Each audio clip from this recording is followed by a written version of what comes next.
You done now?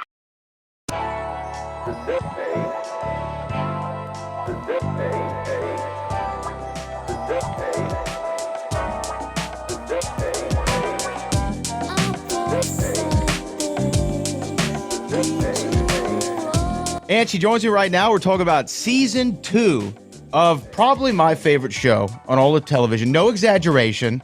The Big Shot is back for season 2. One of the stars joins us right now. Jessalyn, how are you doing? Wow, I'm great now that you say that. Thank you so much. That's awesome. The show was fantastic. I mean, Thank you. the first season of the show, at the time the first season came out during the pandemic, I actually went into education for a little while, was a classroom teacher for a year. Wow. And the bond that you, as well as Coach Korn, have with the girls is very similar to that of like, it felt real to me. Talk to me about those season 2. How's it felt that now that it's out here? Well, thank you so much. And that's great that you've worked in education. I have such an amazing amount of respect for anybody who gives time to that field. And yeah, the nice thing about the second season is that those relationships that we established in the first season, we just get to build on them and grow on them. And then the girls are growing and maturing as young as the actors are doing that, as well as their characters. And so really trying to figure out how to best serve them and best support them is really what John and I do all day, sort of both on and off camera. The two worlds are really parallel. Yeah, I was actually going to ask that because y'all are obviously coaches to their characters in the show, but so many of these actresses and actors, young actors and actresses, these are some of their first big shots, for lack of a better term. Absolutely. Yeah. And do they call you aside and say, hey, I'm trying to go through this scene, what advice do you have for me? Yeah, they really, we really try to collaborate with them. And I think what we try to do the most is to encourage them to take chances and to take risks. It's a really safe environment. And when you're a young actor, of course, you don't want to waste anybody's time. You think that you want to be perfect. You think you want to nail it. And in reality, there's no such thing in acting. Acting is so much about being present and in the moment and reacting to whatever you're receiving. And so we just really try to create this space where they can't fail and let them take chances and grow as actors. And they've all Ava, for example, this year, Sarah, she's just stepped in, and that was her first ever on-camera experience other than being a TikTok star. And she just evolved so beautifully on the show. I'm so blown away by many of her wonderful scenes. It is incredible, to see people's journey and to be there early in their career. And Mm-hmm. I'm sure that was there an actor or actress early on in your career that gave you a little tip or a piece of advice that stuck with you? And if so, do you remember what that piece of advice is? I do remember working when I first started, and I still do this to this day, is really watching the leads and seeing how they operate and how they function. Probably the most impactful experience I ever had wasn't that long ago, was working with Gabriel Byrne on Vikings. And what was so amazing about him, he said to me at one point, he said, my character doesn't do anything, we were husband and wife, unless you tell me to do it. And I didn't have any lines. And what he was saying is that just because you're in the scene and you don't have any lines, I'm still working with you and we're still communicating. And that was the best lesson, in that if you're in a scene and you have nothing to say, you still have a lot to say. Right. And so much of acting is also just being there and understanding the pathology of the character, right? Understanding 100%. why you're in the scene, where's the scene taking me, and locking into it. And you do such. You're an actor. No, There you go. don't tell me that. I'm just a humble radio host. I don't know. But working on the show Vikings, because I actually watch Vikings as well. Oh, great. I'm being a sports guy, I love actually pro wrestling. Adam Edge Copeland was in Vikings a lot. Yeah. But going back to The Big Shot on Disney Plus again, season 2 right now. The show went from, I believe, almost an hour to a 30-minute show. I heard John Stamos talk about that. Did that present any challenges for you? I mean, I know a lot of that comes in the edit, not so much within the scenes, but did you all know that these were going to be 30 minutes going in? And does that change your approach at all? Or We did know that they'd made the adjustment, and I have to be honest, I was really happy about it. I think that tonally it suits the show. The show definitely deals with serious issues, but I think the idea is to get a taste of those issues and then to also keep moving. We didn't want to kind of sit in darkness so much. It's not a drama, it's really a dramedy. And I feel like for me, I was thrilled about the switch of the format. For us, performance wise, you're always supposed to pace it up as an actor. We all want to take our long dramatic pauses, but in reality, they're so indulgent. So if anything, it was just a reminder that if you want this scene to make it, you better keep it on time and keep it on pace, and then you have a better chance of making it through the edit. And as far as you said, it's more of a dramedy. There are those dramatic elements to it. For your character, because we saw such an awesome character arc in season 1, going into season 2, do you go to the writers and say, hey, it'd be nice if we went kind of this way? Or do you just let them come to you with material? And then is there a collaboration there, I guess is what I'm asking.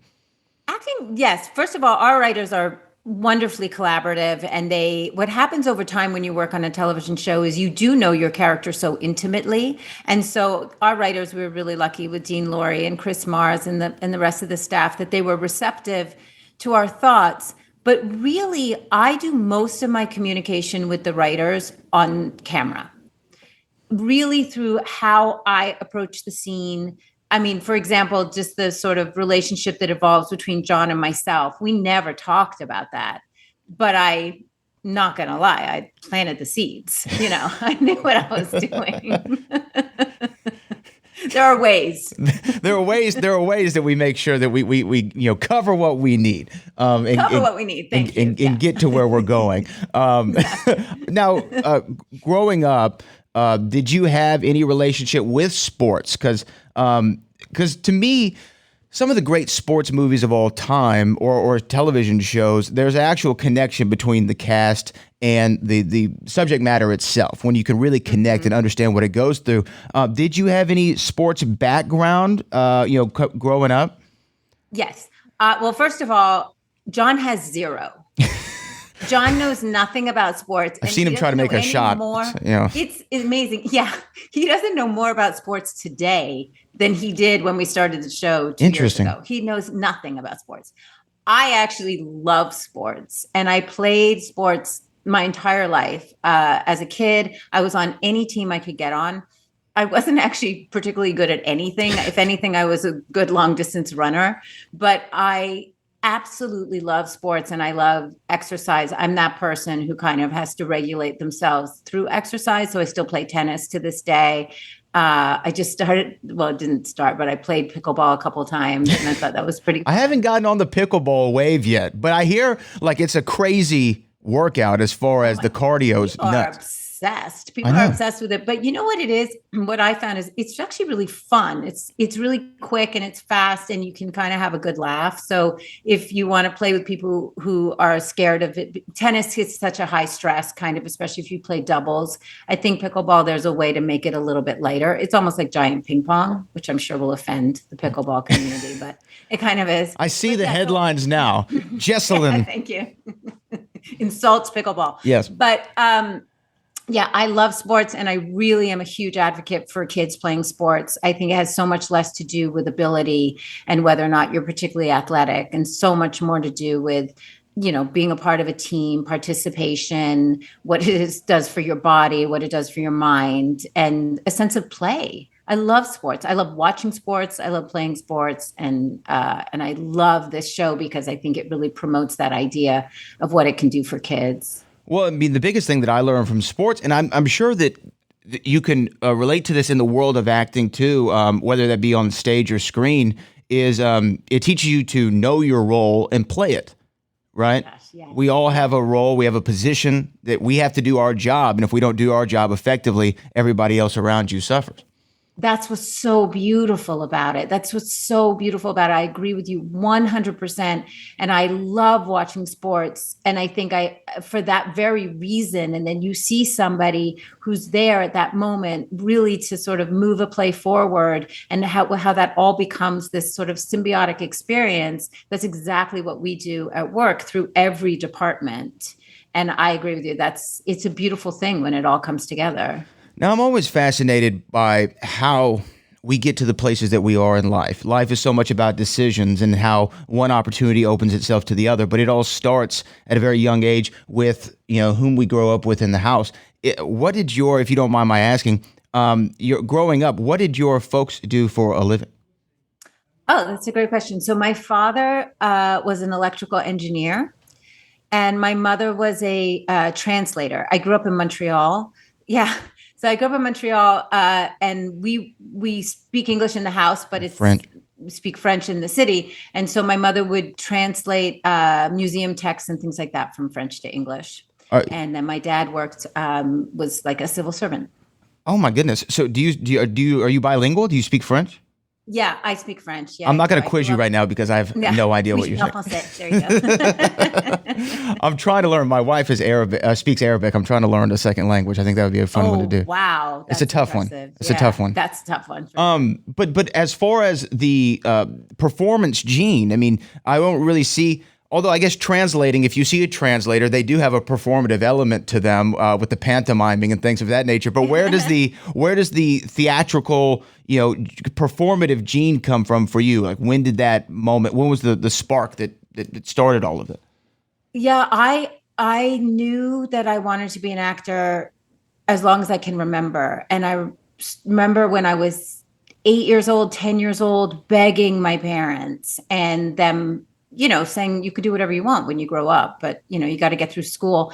And when I was 12, I actually read about an audition and I brought it to my parents and they said, if you can get there, you can go. So I got on the bus and I went down and I auditioned for this thing and I got it. Oh my God. And that was it. And now I look back because now I have a 16-year-old that I look at my trajectory and my path and I think, what on earth was I doing? And why did my parents let me do that?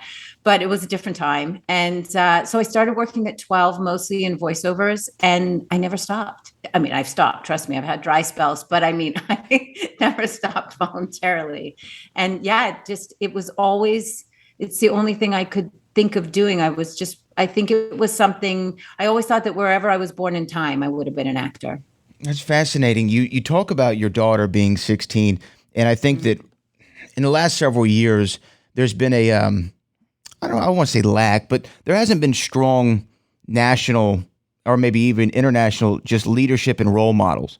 My radio co-host said when he was younger, whatever Muhammad Ali said, he would follow Muhammad Ali because he trusted him and he aspired to be like him. For your daughter, living in this social media world, I mean, we talk about it all the time where criticism is so harsh, especially if you're a woman, especially. I mean, the body standards, things of that nature.